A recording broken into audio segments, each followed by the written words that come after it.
Next feature is messaging. Messaging is generally a call to a method is referred to as a message. Method means function.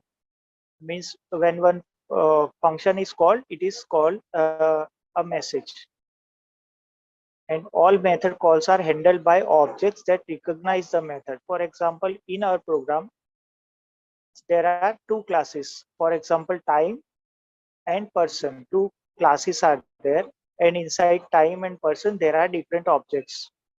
But both these classes are having same method, that is display. Okay, to get the output. So when this display method is called, how to know which display method for time class or person class is being called? Okay, when method display is invoked in the program, how to know which method is to be executed? This is determined using the object that invokes the method.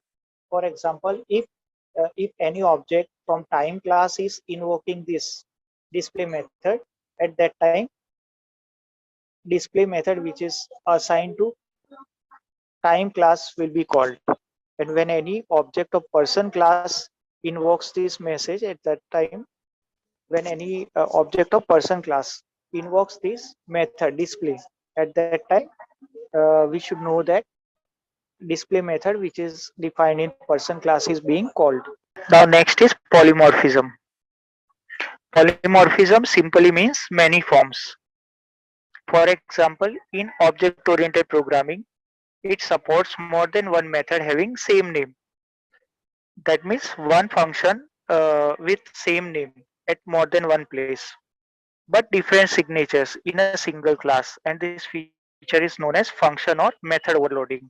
Okay, let's see example of polymorphism. So first, object oriented programming allows writing expression using operators on objects. Okay, so now for example, if there is a function to find out date 1 minus date 2, that means difference between two given dates. And second example is number 1 minus number 2, that is difference between two given numbers. So in both the operator is same, that is subtraction, but the method of finding the result is different.